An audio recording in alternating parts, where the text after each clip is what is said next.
ಎಲ್ರಿಗೂ ನಮಸ್ಕಾರ. Welcome back to our YouTube channel. So ತುಂಬ ದಿನಗಳಾದ್ಮೇಲೆ ವೀಡಿಯೋನ ಮಾಡ್ತಾಯಿದ್ದೀನಿ. ತುಂಬ ಜನ ಕಮೆಂಟ್ಸಲ್ಲಿ ಮಾಡಿದ್ದೀರಾ ಮತ್ತು ಇನ್ಸ್ಟಾಗ್ರಾಮಲ್ಲಿ ಬಂದು ಮೆಸೇಜ್ ಕೂಡ ಮಾಡಿದ್ದೀರಾ. ನಿಮ್ಮ ಡೆಲಿವರಿ ಆಯಿತಾ, ಏನು ಮಗು ಅಂತ ಹೇಳಿ ತುಂಬ ಜನ ಕೇಳಿದ್ರಿ. ಫಸ್ಟ್ ಆಫ್ ಆಲ್ ಎಲ್ಲರಿಗೂ ಕೂಡ ಯಾರೆಲ್ಲ ನಾನು ಕಮೆಂಟಲ್ಲಿ ಸೆಕ್ಷನಲ್ಲಿ ಬಂದು ಕಮೆಂಟ್ ಮಾಡಿದ್ದೀರಾ ಮತ್ತು ಇನ್ಸ್ಟಾಗ್ರಾಮಲ್ಲಿ ಬಂದು ಮೆಸೇಜ್ ಮಾಡಿದ್ದೀರಾ ಅವರಿಗೆ ಎಲ್ರಿಗೂ ಕೂಡ ಹೃದಯಪೂರ್ವಕ ಧನ್ಯವಾದಗಳನ್ನು ಹೇಳೋದಕ್ಕೆ ಇಷ್ಟಪಡ್ತೀನಿ. ಅಂದರೆ ನಾನು ಅಂದ್ಕೊಂಡಿದ್ದಿಲ್ಲ ಇಷ್ಟು ಜನ ನನ್ನ ಇಷ್ಟಪಡ್ತಾರೆ ಅಂತ ಹೇಳ್ಬಿಟ್ಟು. ತುಂಬ ಜನ ಏನು ನೀವು ಕಮೆಂಟ್ ಮಾಡ್ತಾಯಿದ್ರು ಕೂಡ ರಿಪ್ಲೈ ಮಾಡ್ತಾಯಿಲ್ಲ, ಏನಾದರೂ ಪ್ರಾಬ್ಲಮ್ ಆಗಿದೆಯಾ, ಏನಾಯಿತು, ನಿಮ್ಮ ಹೆಲ್ತ್ ನೋಡ್ಕೊಳ್ಳಿ, ಈ ಥರನೂ ಕಮೆಂಟ್ ಮಾಡಿದ್ದಾರೆ. ಮತ್ತು ಮೆಸೇಜಲ್ಲಿ ಬಂದುಬಿಟ್ಟು ಕೂಡ ಹೇಳಿದ್ದಾರೆ, ಏನಾದ್ರು ಪ್ರಾಬ್ಲಮ್ ಆಗಿದೆ ಸಿಸ್ಟರ್, ಓಕೆ ನೀವು ಚೆನ್ನಾಗಿ ರೆಸ್ಟ್ ತಗೊಳ್ಳಿ, ಆಮೇಲೆ ವೀಡಿಯೋನ ಮಾಡಿ, ಪರವಾಗಿಲ್ಲ ನಾವು ವೆಯ್ಟ್ ಮಾಡ್ತೀವಿ ಅಂತ ಹೇಳಿದ್ದಾರೆ. ಇನ್ನು ಕೆಲವೊಬ್ರು ಬಂದುಬಿಟ್ಟು ಏನು ನಿಮಗೆ ಕಮೆಂಟ್ ಮಾಡ್ತಾಯಿದ್ರು ಕೂಡ ರಿಪ್ಲೈನೇ ಮಾಡಲ್ಲ ಅಂತೀರಾ, ಈ ಥರ ಮಾಡೋದಕ್ಕೆ ನಿಮ್ಮ ಚಾನಲ್ ಗ್ರೋ ಆಗಿಲ್ಲ ಹಾಗೆ ಹೀಗೆ ಅಂತಲೂ ಹೇಳಿದ್ದಾರೆ. ಬಟ್ ನಂಗೆ ಅದ್ರ ಬಗ್ಗೆ ಏನೂ ಕೂಡ ಬೇಜಾರಿಲ್ಲ. ಬಿಕಾಸ್ ಅವ್ರಿಗೆ ಗೊತ್ತಿಲ್ಲ ನಮ್ಮ ವೀಡಿಯೋನ ಹಾಕ್ತೀವಿ ಅಂತೇಳಿ ಅವ್ರು ಎಕ್ಸ್ಪೆಕ್ಟ್ ಮಾಡ್ಕೊಂಡಿರ್ತಾರೆ. ಸೊ ವೀಡಿಯೋ ಬರ್ತಿದ್ದಾಗ ಅವ್ರು ಕೇಳೋದು ಸಹಜ ಅಲ್ವಾ. ಸೊ ಅದಕ್ಕಾಗಿ ಯಾರೆಲ್ಲ ನನ್ನ ಹೆಲ್ತ್ ಬಗ್ಗೆ ಮತ್ತು ನಮ್ಮ ಬಗ್ಗೆ ಇಲ್ಲಿ ಯಾರೆಲ್ಲ ಕನ್ಸರ್ನ್ ತೋರಿಸಿದ್ರು ಅವ್ರಿಗೆ ಎಲ್ರಿಗೂ ಕೂಡ ತುಂಬ ತುಂಬ ಥ್ಯಾಂಕ್ಸ್.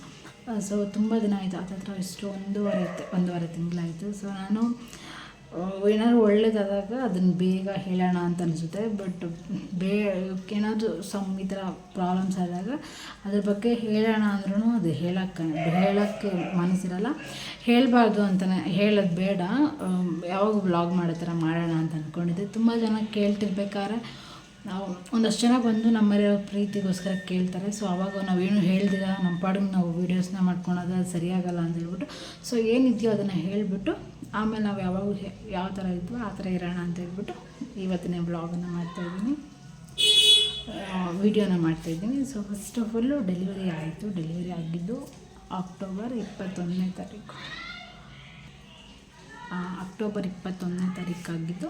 ಸೊ ನನಗೆ ಹೆಣ್ಣು ಮಗು ಆಗಿದೆ.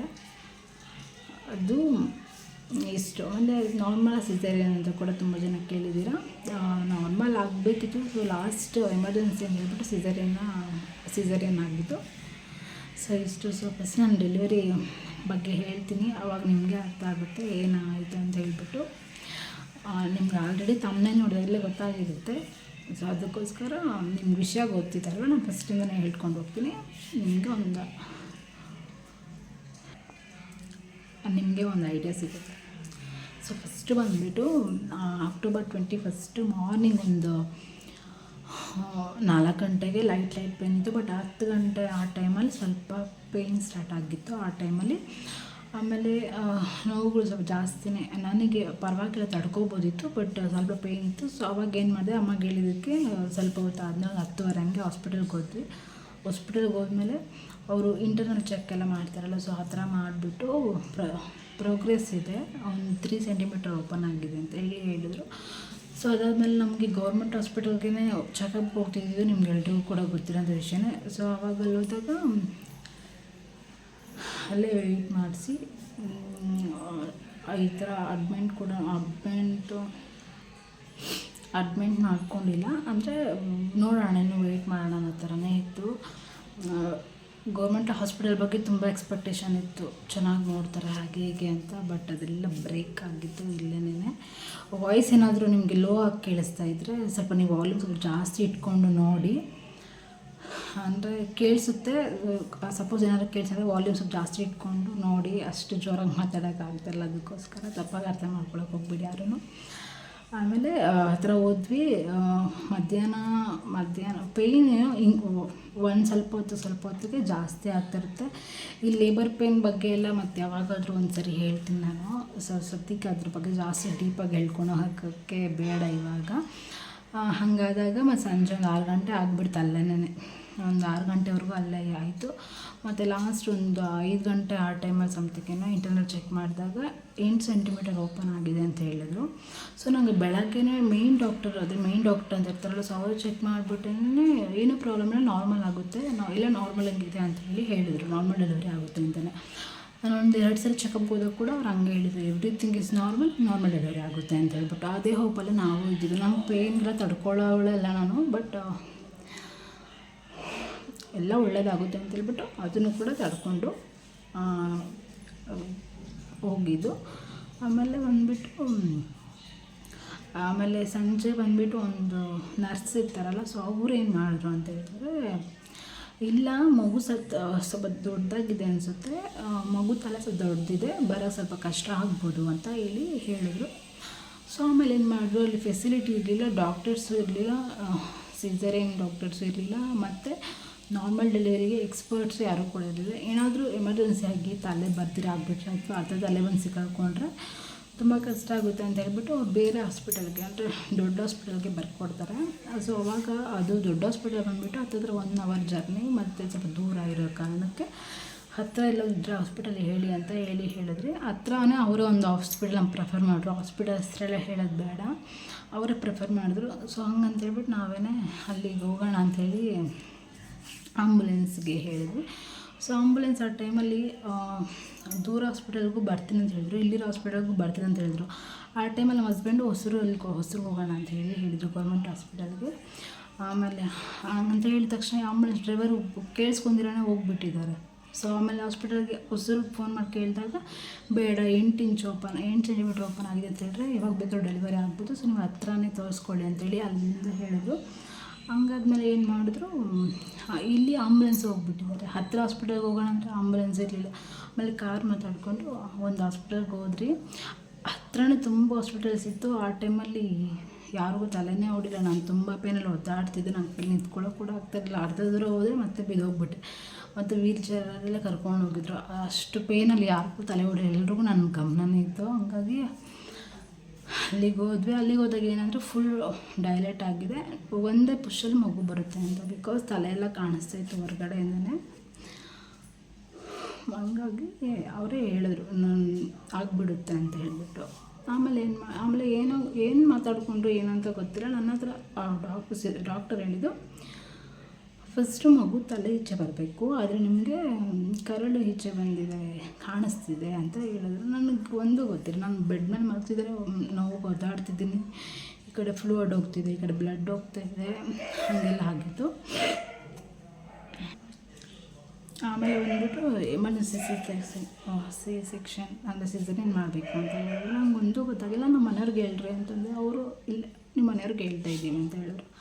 ಅಲ್ಲಿ ಹೋಗ್ಬಿಟ್ಟು ಏನು ಹೇಳಿದ್ರು ಅಂತ ಗೊತ್ತಿಲ್ಲ, ಏನೇನೋ ಹೇಳಿದ್ದಾರೆ ಅಂತ, ಇದು ಪ್ರಾಬ್ಲಮ್ ಆಗುತ್ತೆ, ತಾಯಿ ಪ್ರಾಬ್ಲಮ್ ಆಗುತ್ತೆ ಅಂತ ಏನೇನೋ ಹೇಳಿ ಸರಿ ಹಿಂಗೆ ಒಪ್ಸಿದ್ದಾರೆ. ಆಮೇಲೆ ಬಂದ ತಕ್ಷಣ ಹಾಗೆ ಕೈಲಿರೋ ಬಳೆಲ್ಲ ಹೊಡೆದಾಕಿ ಕತ್ತಲ್ಲಿ ಕಿವಿಲೆಲ್ಲ ಬಿಚ್ಕೊಂಡು, ಅದೇನೋ ಇಲ್ಲೇನೋ ಹಾಕ್ತಾರಲ್ವ ಅದನ್ನು ಹಾಕ್ತಾ ಹಂಗೆ ಇಲ್ಲೇನೋ ಇಂಜೆಕ್ಷನ್ ಕೊಡ್ತಾರೆ, ಆ ಥರ ಎಲ್ಲ ಇಂಜೆಕ್ಷನ್ ಎಲ್ಲ ಕೊಟ್ಕೊಂಡು ಎಲ್ಲ ಫುಲ್ ಹಂಗೆ ನೋಡ್ತಾ ಎಲ್ಲ ಫುಲ್ಲು ಆಪ್ರೇಷನ್ ರೆಡಿ ಮಾಡಿಬಿಟ್ರು. ನಂಗೆ ಅದ್ರ ಬಗ್ಗೆ ಯೋಚನೆ ಕೂಡ ಮಾಡೋಕ್ಕಾಗಿಲ್ಲ. ಸಿಸೇರಿಯನ್ ಅಂದರೆ ಏನು ಅದ್ರ ಬಗ್ಗೆ ಐಡಿಯಾನೂ ಕೂಡ ಇಲ್ಲ ನನಗೆ.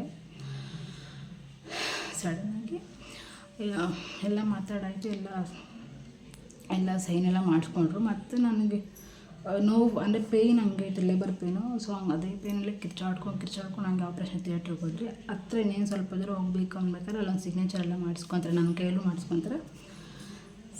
ಮಾಡಿಸ್ಕೊಂಡೆ. ಆಮೇಲೆ ನಮ್ಮ ಅಮ್ಮ ಬರ್ತಾರೆ. ನಮ್ಮ ಅಮ್ಮ ಬಂದಾಗ ನಂಗೆ ಕೇಳೋದು ನಮ್ಮ ಅಮ್ಮ ಹತ್ರ, ಇಷ್ಟು ನೋವೆಲ್ಲ ತಡ್ಕೊಳ್ಳೋ ಅವಶ್ಯಕತೆನೇ ಇಲ್ಲ, ಸಿಸೇರಿಯನ್ ಮಾಡಿಸ್ಕೊಳ್ಳೋದಿತ್ತಲ್ಲ ಮೊದಲನೇ, ಈ ನೋವೆಲ್ಲ ತಡ್ಕೊಳ್ಳೋ ಬದಲು ಅಂತ. ಅವಾಗ ಕೂಡ ಏನು ಮಗುವಿಗೆ ಈ ಥರ ಎಲ್ಲ ಆಗುತ್ತೆ ಅನ್ನೋ ಒಂದು ಐಡಿಯಾ ಕೂಡ ಇರಲಿಲ್ಲ. ಆಮೇಲೆ ಸಡನ್ನಾಗಿ ಎಮರ್ಜೆನ್ಸಿ ಸಿ ಸೆಕ್ಷನ್ ಅಂದ ತಕ್ಷಣ ಸ್ವಲ್ಪ ಎಲ್ಲೋ ಏನಾದರೂ ಪ್ರಾಬ್ಲಮ್ ಆಗ್ಬೋದಾ ಅನ್ನೋ ಸ್ವಲ್ಪ ಹಿಂಜರಿಕೆ ಮನಸ್ಸಲ್ಲಿ. ಆವಾಗ ನಾನು ಯಜಮಾನ್ರು ಬಂದು ಸಿಗ್ನೇಚರ್ ಮಾಡ್ಬೇಕಾರೆ, ಸೊ ಅವ್ರ ಹತ್ರ ಕೇಳಿದೆ ಮಗುಗೇನೂ ಆಗಲ್ವಲ್ಲ ಅಂತ. ಲಾಸ್ಟ್ ನಾನು ಆಪ್ರೇಷನ್ ಥಿಯೇಟ್ರ್ ಒಳಗಡೆ ಹೋಗ್ಬೇಕಾದ್ರೆ ಕೇಳಿದ ಲಾಸ್ಟ್ ವರ್ಡ್ ಇದ್ದೇನೆ, ಮಗುಗೇನೂ ಆಗಲ್ವಲ್ಲ ಅಂತ.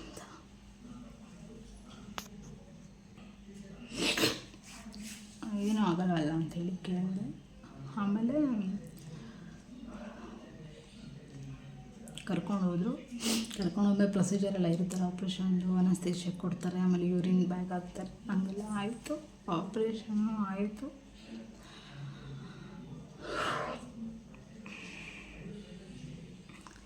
ಮಗು ಅಳೋದೇ ಸೌಂಡೇ ಕೇಳಿಸಿರಲಿಲ್ಲ ನನಗೆ.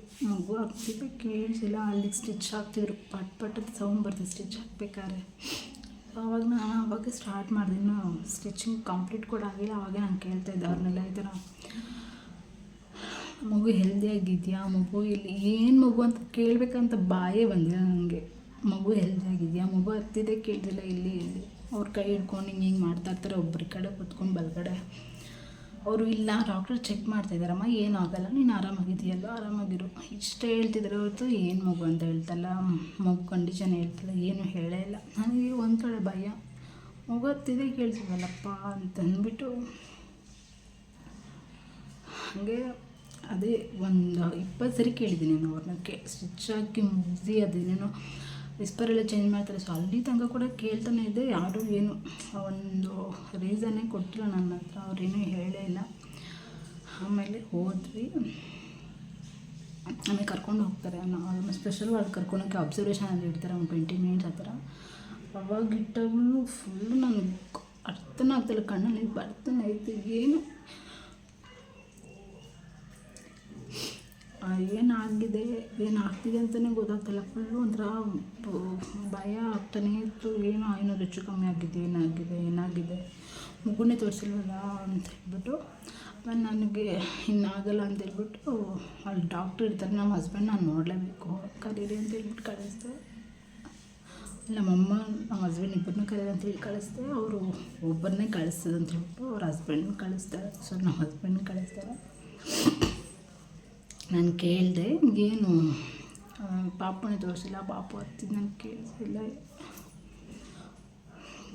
ಏನಾಯಿತು ಅಂತ ಕೇಳಿದೆ. ಅದಕ್ಕೆ ಅವ್ರು ಹೇಳಿದ್ರು ಇಷ್ಟೇ, ಅಂದರೆ ಏನಂತಾರಪ್ಪ ಕರೆಂಟಲ್ಲಿ ಇಟ್ಟಿದ್ದಾರಂತೆ ಮಗುನ, ಸೊ ನಮ್ಗೆ ಸ್ವಲ್ಪ ಆದಮೇಲೆ ಕೊಡ್ತಾರಂತೆ ಅಂತ ಹೇಳಿದರು. ನನಗೆ ನಮ್ಮ ಫ್ರೆಂಡು ಒಂದ್ಸರಿ ಹಿಂಗೆ ಸಿಸೇರಿಯನ್ ಆಗಿ ಮಗು, ಸಿಸೇರಿಯನ್ ಅಂದರೆ ನಾನು ಸಿಸೇರಿಯನ್ ಮಾಡಿ ತೆಗ್ದಾಗ ಮಗು ಕಂಡೀಷನ್ ಅಷ್ಟು ಚೆನ್ನಾಗಿರಲ್ಲ, ಅದಕ್ಕೆ ಸಿಸೇರಿಯನ್ ಮಾಡ್ತಾರೆ ಅಂತ ನಾನು ಅಂದ್ಕೊಂಡಿದ್ದೆ. ಸೊ ಸಿಸೇರಿಯನ್ ಮಾಡಿದ್ಮೇಲೆ ಮಗುನ 5 ದಿನ ಇಟ್ಟಿದ್ರಂತೆ ಅವಳಿಗೆ, ನನ್ನ ಫ್ರೆಂಡಿಗೆ. ಸೊ ಹಾಗೆ ಆಗಿರುತ್ತೆ, ಸರಿ ಮಗು ಸೇಫಾಗಿದ್ದಿಲ್ಲ, ಕರೆಂಟ್ ಇರ್ತಾನೆ, ಸರಿ ಓಕೆ ಅಂದ್ಕೊಂಡು ಸ್ವಲ್ಪ ಒಂಚೂರು ಸಮಾಧಾನ ಮಾಡಿಕೊಂಡೆ. ಆಮೇಲೆ ಎಲ್ಲ ಸ್ಪೆಷಲ್ ಅಂದರೆ ಏನೇ ಕಂಡೀಷನ್ ಚೆಕ್ ಮಾಡೋಕ್ಕೆ ಇಟ್ಟಿರ್ತಾರಲ್ಲ, ಸೊ ಅದೆಲ್ಲ ನೋಡಿಬಿಟ್ಟು ಎಲ್ಲ ಚೆನ್ನಾಗಿದೆ ಅಂತ ಹೇಳ್ಬಿಟ್ಟು ನಾರ್ಮಲ್ ವಾರ್ಡ್ ಕರ್ಕೊಂಡು ಹೋಗ್ತಾರೆ. ಕರ್ಕೊಂಡು ಹೋಗ್ಬೇಕಾದ್ರೆ ನಮ್ಮ ಅಮ್ಮ, ನಮ್ಮ ಚಿಕ್ಕಮ್ಮ, ನಮ್ಮ ತಮ್ಮ, ಎಲ್ಲ ನಮ್ಮ ಅಕ್ಕ, ನಮ್ಮ ಭಾವ ಎಲ್ಲ ಇರ್ತಾರೆ. ಎಲ್ಲರೂ ಫುಲ್ಲು ಅಂದರೆ ಯಾರ ಮುಖದಲ್ಲೂ ಒಂಚೂರು ನಗು ಇಲ್ಲ, ಎಲ್ಲರೂ ಫುಲ್ ಸಪ್ಪಗಿದ್ರು, ಅಂದರೆ ಅಳೋ ಥರ ಮುಖ ಎಲ್ಲ ಫುಲ್ ಬಾಡೋಗ್ಬಿಟ್ಟಿತ್ತು. ನಾನು ಸಿಸೇರಿಯನ್ ಮಾಡ್ಕೊಂಡು ಬರಬೇಕಾದ್ರೂ ಕೂಡ ಅವ್ರ ಮುಖಗಳನ್ನೇ ನೋಡ್ತಾಯಿದ್ದೀನಿ, ಆ ಮುಖದಲ್ಲಿ ನಗು ಇಲ್ಲ. ನಂಗೆ ಅವಾಗಂತೂ ಅರ್ಧ ಫುಲ್ ಹೋಪೇ ಹೋಗ್ಬಿಡ್ತು, ಇಲ್ಲ ಏನೋ ಹೆಚ್ಚು ಕಮ್ಮಿ ಆಗಿಬಿಟ್ಟಿದೆ, ಅದಕ್ಕೆ ಇವರೆಲ್ಲ ಏನೋ ಅದಕ್ಕೆ ಇವರೆಲ್ಲ ಡಲ್ಲಾಗಿದ್ದಾರೆ ಅಂತ ಹೇಳ್ಬಿಟ್ಟು ಅಲ್ಲಿ ಒಂದು ಚೂರು ನಗು ಇಲ್ಲ, ಅಲ್ಲಿಗೇ ಫುಲ್ಲು ಹೋಪೆಲ್ಲ ಹೋಗ್ಬಿಡ್ತು ಅಂತ ತಗೊಂಡೋಗಿ ಬೆಡ್ ಹತ್ರ ಹಾಕಿದಾಗ, ನಾವು ಜನರಲ್ ವಾರ್ಡಿಗೆ ಹಾಕಿದಾಗ, ಆಮೇಲೆ ಆ ಟೈಮಲ್ಲಿ ಎಲ್ರಿಗೂ ಕರೀತಾರೆ, ಅಂದರೆ ಆ ಮಗು ತೋರ್ಸೋಕ್ಕೆ ಕರೀತಾರಲ್ಲ. ಸೊ ಆವಾಗ ಇವರೆಲ್ಲ ಮಗು ನೋಡಕ್ಕಂತೇಳಿ ಹೋಗಿರ್ತಾರೆ. ಹೋಗಿದ್ದಾಗ ಅಲ್ಲೊಂದು ಎಕ್ಕ ಅವರು ಅದೇ ಲಾಯ ಕೆಲಸ ಮಾಡ್ತಾರಲ್ಲ, ಸೊ ಅವರು ಅಲ್ಲಿ ಸ್ವಲ್ಪ ಕ್ಲೀನ್ ಮಾಡೋಕ್ಕೆ ಬಂದಾಗ ನನ್ನ ಹತ್ರ ಹೇಳ್ತಾರೆ, ಏನು ಬೇಜಾರು ಮಾಡ್ಕೊಳಕ್ಕೆ ಹೋಗ್ಬೇಡಮ್ಮ, ಚಿಕ್ಕ ವಯಸ್ಸು ನನ್ನ ಆಗುತ್ತೆ, ದೇವ್ರ ಮೇಲೆ ಭಾರ ಹಾಕು, ಆಗುತ್ತೆ ಎಲ್ಲ ಒಳ್ಳೆಯದಕ್ಕೆ. ನನಗೆ ಅವಾಗ ಕಂಪ್ಲೀಟ್ ಫುಲ್ ಬ್ಲ್ಯಾಂಕು, ಏನು ತಲೆ ಏನೂ ಇಲ್ಲ, ಇದ್ದಿದ್ದು ಅರ್ಧ ಮನುಷ್ಯನ ಅದು.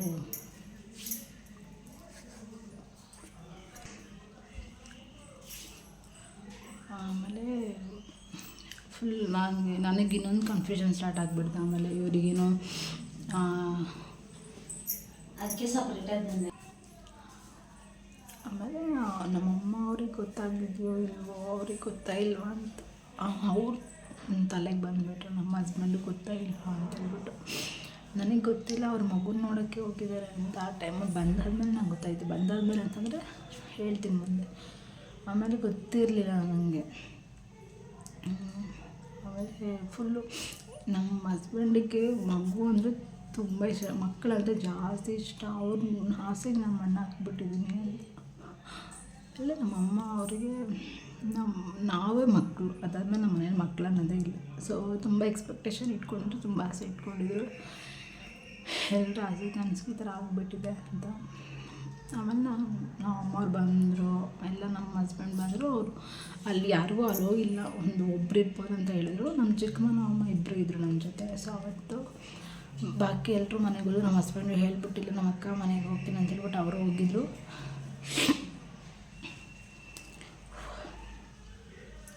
ಹೋಗಾದ್ಮೇಲೆ ಫೋನ್ ಮಾಡಿಬಿಟ್ಟು ಫೋನ್ ಮಾಡಿದಾಗಲೂ ಸರಿ ನಾನು ಬಂದಿದ್ದೀನಿ ಇಲ್ಲಿ ಆರಾಮಾಗಿರು, ಏನೂ ಆಗಿಲ್ಲ ಮಗುಗೆ, ಮತ್ತೆ ಅದೇ ಹೇಳ್ತಾರೆ. ನಂಗೆ ಅವಾಗ ಗೊತ್ತಾಗ್ಬಿಟ್ಟಿತ್ತು ವಿಷಯ. ಫುಲ್ ಬಿಗಿ ಹಿಡ್ಕೊಂಡೆ ಸುಮ್ಮನೆ. ಮತ್ತು ಅವ್ರಿಗೆ ಗೊತ್ತಾಗಿರುತ್ತೆ ಅಂತ ಅವೆಲ್ಲ ಅನ್ನಿಸ್ತು. ಅಂದರೆ ಸ್ವಲ್ಪ ಹಳೋ ಥರ ಮಾತಾಡಿದ್ರು. ಅವಾಗ ಅಂದ್ಕೊಂಡೆ ಗೊತ್ತಾಗಿದೆ ಅವರಿಗೆ ಅಂತ. ಆಮೇಲೆ ನಾವಮ್ಮ ಚಿಕ್ಕಮ್ಮೆಲ್ಲ ಅದು ಮಾತಾಡ್ತಿರ್ಬೇಕಾದ್ರೆ ಎಲ್ಲ ರಿಲೇಟೆಡ್ ಆಗಿ ಈ ಥರ ಆಗೋಗಿದೆ ಅನ್ನೋದ್ರ ಬಗ್ಗೆನೇ ಮಾತಾಡೋದಕ್ಕಾಯಿತು. ಬಟ್ ನನಗೆ ಯಾರು ಒಬ್ಬರು ಕೂಡ ಹೇಳಿರಲಿಲ್ಲ ಈ ಥರ ಆಗೈತೆ ಅಂತ ಹೇಳ್ಬಿಟ್ಟು. ಆಮೇಲೆ ಹತ್ತಿರ ಸುಮಾರು ಒಂದು 2 ಗಂಟೆ ಇರುತ್ತೆ. ನನಗೆ 9:15ಕ್ಕೆ ಆಪ್ರೇಷನ್ ಎಲ್ಲ ಮುಗಿದು ತೊಗೊಬಂದು ವಾರ್ಡಲ್ಲಿ ಹಾಕಿದ್ದು. ಸೊ ಒಂದು 2 ಗಂಟೆ 2:30 ತನಕ ಕಣ್ಣ ನೀರು ಬರ್ತಾನೆ ತಾನಾಗಿ. ನಾವು ಅಮ್ಮ ಹತ್ರ ಹೇಳ್ಕೊಳ್ಳೋದ್ರಾಗೂ ನಾನು ಇರಲಿಲ್ಲ. ಆಮೇಲೆ ಅವರೇ ಕಣ್ಣೀರು ಉಜ್ತಾ ಆಪ್ರೇಷನ್ ಆಗಿದ್ದು ನೋವಾ ಅಂತ ಕೇಳ್ತಿದ್ದೆ. ಏನು ಹೇಳೋಕ್ಕಾಗುತ್ತೆ, ಏನೂ ಹೇಳಿಲ್ಲ. ಆಮೇಲೆ ಒಂದು 2 ಗಂಟೆ 2:30 ಟೈಮ್ ಅನಿಸುತ್ತೆ, ಸರಿಯಾಗಿ ಗೊತ್ತಿಲ್ಲ. ಅವಾಗ ನಾವು ಅಮ್ಮಗೆ ಹೇಳಿದೆ, ಈ ಥರ ಆಗೈತೆ ತಾನಮ್ಮ, ಅದು ನೀವು ಹೇಳ್ತಲ್ಲ ನನ್ನ ಹತ್ರ ಅಂತ ಹೇಳಿದೆ. ಅವಾಗ ನಮ್ಮ ಅಮ್ಮನ ಹತ್ಕೊಂಡ್ಬಿಟ್ಟು ಪಾಪ ಅವರು ಹೇಳಿದ್ರು, ಹೌದು ಇದೆ ಆಗಿಬಿಟ್ಟಿದೆ, ಏನೂ ಯೋಚನೆ ಮಾಡೋಕ್ಕೆ ಹೋಗ್ಬೇಡ,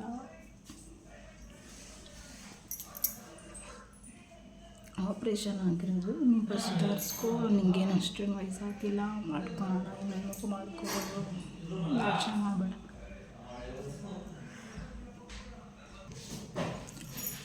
ಯೋಚನೆ ಮಾಡೋಕ್ಕೆ ಹೋಗ್ಬೇಡ, ಎಲ್ಲ ಸರಿಯಾಗುತ್ತೆ ಅಂತೆಲ್ಲ ಹೇಳ್ಬಿಟ್ಟು ಅವರು ಆದಷ್ಟು ಸಮಾಧಾನ ಮಾಡಿದ್ರು. ಎಷ್ಟು ಸಮಾಧಾನ ಮಾಡಿದ್ರು ಮನಸ್ಸಲ್ಲಿ ಒಂದು ಇರುತ್ತಲ್ಲ, ಸೊ ಆ ಥರ ಇತ್ತು ಅಷ್ಟೇ. ಆಮೇಲೆ ನಂಗೆ ಇನ್ನೊಂದು ಏನಂತಂದರೆ 9 ತಿಂಗಳು ಹೊಟ್ಟೆ ಇಟ್ಕೊಂಡು ನನ್ನ ಮಗುನ ಸಾಕಿದೆ. ಬಟ್ ಒಂದ್ಸಲ ನನ್ನ ಕೈಯೆಲ್ಲ ನೋಡಿ ನನ್ನ ಕೈಗೆ ಕೊಟ್ಟಿಲ್ಲ ಅನ್ನೋದು ನನಗೆ ಇವತ್ತಿಗೂ ತುಂಬ ಬೇಜಾರು ವಿಷಯ. ದೇವರು ಯಾರಿಗೂ ಅಷ್ಟೇ ಈ ಥರ ಕೊಟ್ಟು ಕಿತ್ಕೊಳ್ಳೋಂಗಿದ್ರೆ ಕೊಡಲೇಬಾರ್ದು ಅಂತ ನಾನು ಅಂದ್ಕೊಳ್ಳೋದು. ಇದಕ್ಕೆ ಮೇಲೆ ನನಗೇನು ಮಾತಾಡೋಕ್ಕಾಗ್ತಾಯಿಲ್ಲ. ಸೊ ಇಷ್ಟೆಲ್ಲ ಆಯಿತು. ಮಗು ಅತ್ತೆ ಇಲ್ಲ, ಮತ್ತು ಹುಟ್ಬೇಕಾದ್ರೆ ಕೂಡ ಕಣ್ಣು ಬಿಟ್ಟಿರಲಿಲ್ಲ, ಮಗು ಕಣ್ಣು ಮುಚ್ಚಿದಂಗೆ ಇತ್ತು. ನನ್ನ ಮಗಳು ಎಷ್ಟು ಮುದ್ದಾಗಿದ್ದಾಳೆ ಅಂದರೆ ಫೋಟೋದಲ್ಲಿ ಅಷ್ಟೇ ನೋಡಿದ್ದು, ನಾನು ಡೈರೆಕ್ಟಾಗಿ ನೋಡಿಲ್ಲ. ನಾನು ಕೇಳಿದ್ದೆ ನಮ್ಮ ಅಮ್ಮನ, ನಮ್ಮ ಹಸ್ಬೆಂಡ್ನ ಮಗುನ ಒಂದ್ಸರಿ ತೋರಿಸಿ ನಾನು ಎತ್ಕೋಬೇಕು ಅಂತ. ಬಟ್ ಹಾಸ್ಪಿಟ್ಲಲ್ಲಿ ಕೊಟ್ಟಿಲ್ಲ ಅಂತೆ, ಒಳಗಡೆ ಒಂದ್ಸರಿ ತೊಗೊಂಡೋಗ್ಬಿಟ್ರೆ ತೊಗೊಬಂದು ಕೊಡಲ್ಲ ಅಂದ್ಬಿಟ್ಟು ಕೊಟ್ಟಿಲ್ಲ. ಆಮೇಲೆ ನೆಕ್ಸ್ಟ್ ಡೇ ಬೆಳಗ್ಗೆ ಕೊಡ್ತಾರಲ್ವ ಮಗುನ ತೊಗೊಂಡೋಗಿ ಮಣ್ಣಲ್ಲಿ ಮುಚ್ಚೋಕ್ಕೆ ಕೊಡ್ತಾರಲ್ಲ, ಸೊ ಆ ಟೈಮಲ್ಲಿ ಕೊಟ್ಟಿದಾಗ ಫೋಟೋ ತೊಗೊಬಂದು ತೋರಿಸಿದ್ರು ನಮ್ಮ ಹಸ್ಬೆಂಡ್ ಅಷ್ಟೇ. ಮತ್ತು ನಾನು ಡೈರೆಕ್ಟಾಗಿ ಕೊಡಿ ನೋಡಿ. ಸೊ ಇಷ್ಟು ನನ್ನ ಜೀವನದಲ್ಲಿ ಮತ್ತೆ ಯಾವತ್ತೂ ಈ ಘಟನೆ ಆಗಬಾರ್ದು, ಲೈಫಲ್ಲಿ ಯಾವತ್ತೂ ಈ ದಿನ ಮತ್ತೆ ರಿಪೀಟ್ ಆಗಬಾರ್ದು. ಇದು ಇಷ್ಟಿದೆ. ಸೊ ಅಂದರೆ ನಾನು ಹೇಳೋದೇನಂತಂದರೆ, ಯಾರಾದರೂ ಈ ಥರ ಪ್ರೆಗ್ನೆಂಟ್ ಇದ್ದವರು ಫಸ್ಟ್ ಆಫ್ ಆಲ್ ಹತ್ತಿರ ಇರೋ ಹಾಸ್ಪಿಟಲ್ಗೆ ಹೋಗಬೇಕು. ಮತ್ತು ಎಲ್ಲ ಫೆಸಿಲಿಟಿ ಇರಬೇಕು ಆ ಹಾಸ್ಪಿಟ್ಲಲ್ಲಿ. ಆಪ್ರೇಷನ್ ಎಮರ್ಜೆನ್ಸಿ ಮಾಡಬೇಕಂದ್ರೆ ಆಪ್ರೇಷನ್ ಮಾಡೋಕ್ಕೆ ಸರ್ಜನ್ಸ್ ಇರಬೇಕು, ಮತ್ತು ನರ್ಸುಗಳು, ಮತ್ತು ಮೆಡಿಸಿನ್ ಎಲ್ಲನೂ ಫೆಸಿಲಿಟಿ ಇರೋಂಥ ಹಾಸ್ಪಿಟಲ್ ನೋಡ್ಕೊಬೇಕು.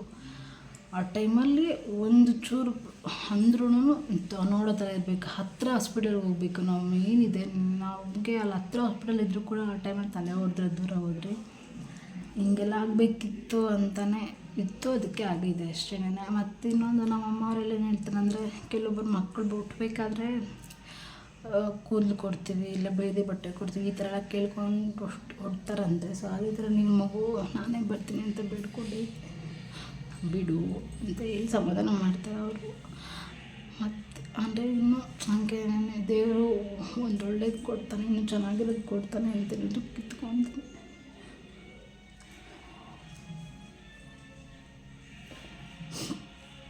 ಇದಕ್ಕಿಂತ ಒಳ್ಳೇದೇನಾದರೂ ಇರುತ್ತೆ ನಿಮ್ಗಂತ, ಅದಕ್ಕೆ ಈ ಥರ ಆಗಿರುತ್ತೆ ಅಂತ ಸಮಾಧಾನ ಮಾಡಿದ್ದಾರೆ.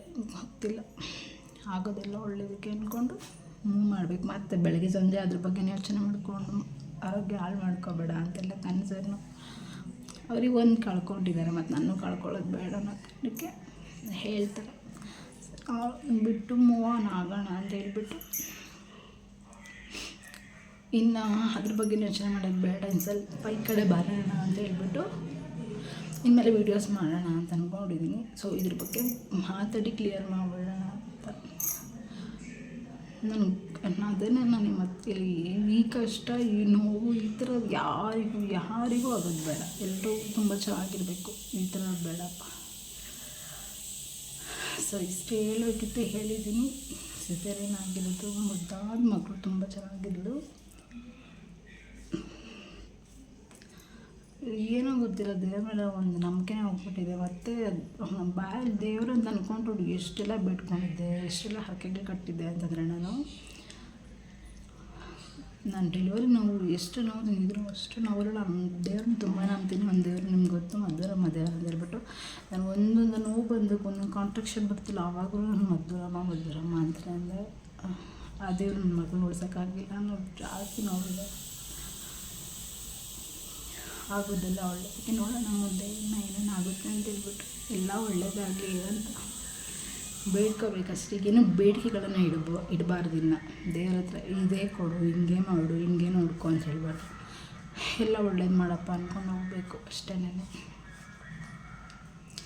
ಸೊ ಇವತ್ತಿನ ವೀಡಿಯೋ ಯಾರು ನೋಡಿದರೆ ಇಷ್ಟೇ ನಾನು ಕೇಳ್ಕೊಳ್ಳೋದು, ಯಾರು ಪ್ರೆಗ್ನೆನ್ಸಿ ಇರೋರು ಸ್ವಲ್ಪ ಹುಷಾರಾಗಿರಿ, ಒಳ್ಳೆ ಹಾಸ್ಪಿಟಲ್ ನೋಡ್ಕೊಳ್ಳಿ.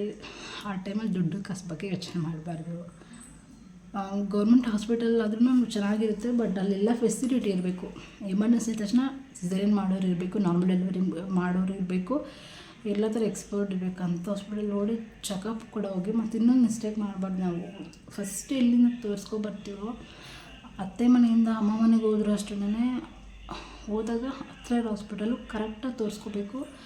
ಸ್ಕ್ಯಾನಿಂಗ್ಸ್ ಅಂತೂ ಮಿಸ್ಸೇ ಮಾಡೋಕ್ಕೆ ಹೋಗ್ಬಿಡಿ. 9th ಮಂತ್ ಸ್ಟಾರ್ಟಿಂಗಲ್ಲಿ ಮಾಡಿಸಿದಾಗ ಮಗು 3 kg 400 ಗ್ರಾಮ್ ಇತ್ತು. ಆಮೇಲೆ ಎಷ್ಟು kg ಜಾಸ್ತಿ ಆಗಿದೆ ಅಂದರೆ 3 kg ಜಾಸ್ತಿ ಆಗಿದೆ. 300 ಗ್ರಾಮ್ ಜಾಸ್ತಿ ಆಗಿದೆ. ನಾನು ಮಗು ಹುಟ್ಟಿದಾಗ 2 kg 700 ಗ್ರಾಮ್ ಇತ್ತು. 3 kg 700 ಗ್ರಾಮ್ ಇತ್ತು. ಸೊ ಹಂಗಾಗಿ 9 ಮಂತ್ ಆಗಿ ಮಿಡ್ಲಲ್ಲಿ ಒಂದು ಸ್ಕ್ಯಾನ್ ಹೇಳ್ತಾರೆ ಅಂತ ನನಗೆ ಅಲ್ಲಿ ಗೌರ್ಮೆಂಟ್ ಹಾಸ್ಪಿಟಲ್ ಹಾಳೋದವ್ರು ಹೇಳೇ ಇಲ್ಲ ಅವರು. ಸೊ ಅವಾಗ ಗೊತ್ತಾಗಿಲ್ಲ. ಅವರು ಗೌರ್ಮೆಂಟ್ ಹಾಸ್ಪಿಟಲ್ಲಿ ಒಂದು ಸರಿ ಹೇಳಿದ್ದನ್ನು 2-3 ಸರಿ ಕೇಳಿ ಕನ್ಫರ್ಮ್ ಮಾಡ್ಕೋಬೇಕು ಅನ್ನೋದು ಕೂಡ ಅರ್ಥ ಆಗಿದೆ. ಅವರು ನಾರ್ಮಲ್ ಆಗುತ್ತೆ ಅಂತ ಹೇಳಿಬಿಟ್ರು. ಮೇನ್ ಡಾಕ್ಟರ್ ಅಥವಾ ಹೇಳಿ ಭರವಸೆ ಕೊಟ್ಟ ಮೇಲೆ ಸಂಜೆ ನರ್ಸ್ ಹೇಳ್ತಾರೆ ಇಲ್ಲ ಆಗಲ್ಲ, ತಲೆ ದಪ್ಪ ಇದೆ ಅಂತ ಹೇಳ್ಬಿಟ್ಟು.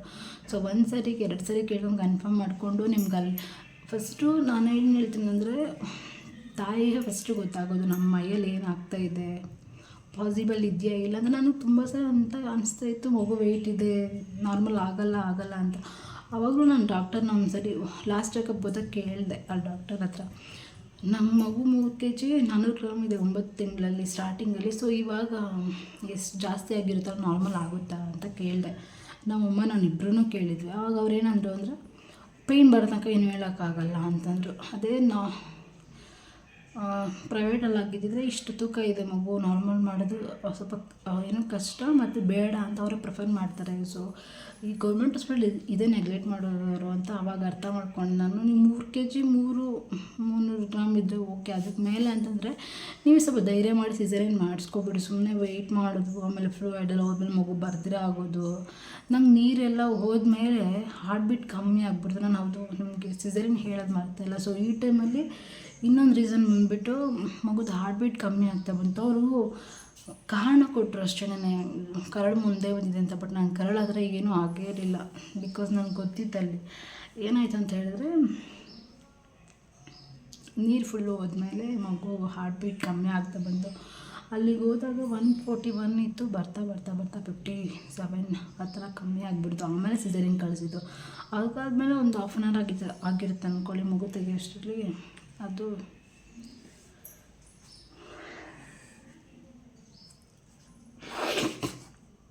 ಈ ಥರ ಆಯಿತು. ಸೊ ಇದು ಇವತ್ತಿನ ವಿಡಿಯೋ ಹೇಳಬೇಕು ಅಂದ್ಕೊಂಡಿದ್ದೆ. ನೀವು ಕೂಡ ನಾನು ಯೂಟ್ಯೂಬ್ ಫ್ಯಾಮಿಲಿ ಅಂತ ಅಂದ್ಕೊಂಡು ಎಲ್ಲ ಕೂಡ ಶೇರ್ ಮಾಡ್ಕೊಂಡಿದ್ದೀನಿ. ಇಷ್ಟೇ ಅರ್ಥ ಮಾಡ್ಕೊಳ್ಳಿ. ಅಂದರೆ ನೆಗೆಟಿವ್ ಥಿಂಕ್ ಮಾಡೋದನ್ನು ಆದಷ್ಟು ಕಮ್ಮಿ ಮಾಡಬೇಕು. ಆ ಟೈಮಲ್ಲಿ ಎಲ್ಲ ಪಾಸಿಟಿವ್ ಆಗಿ ಥಿಂಕ್ ಮಾಡಬೇಕು. ಪಾಸಿಟಿವ್ ಆಗುತ್ತೋ ಬಿಡೋದು ಗೊತ್ತಿಲ್ಲ, ಪಾಸಿಟಿವ್ ಆಗಿ ಥಿಂಕ್ ಮಾಡಿ. ಆಗೋಗಿರೋದ್ರ ಬಗ್ಗೆ ಯೋಚನೆ ಮಾಡೋದು ಬೇಡ. ಸೊ ಈ ವಿಡಿಯೋದಿಂದ ನಿಮ್ಗೆ ಯಾರಿಗಾದ್ರೂ ಮನಸ್ಸಿಗೆ ಬೇಜಾರಾಗಿದ್ದರೆ ಐ ಆಮ್ ಸಾರಿ.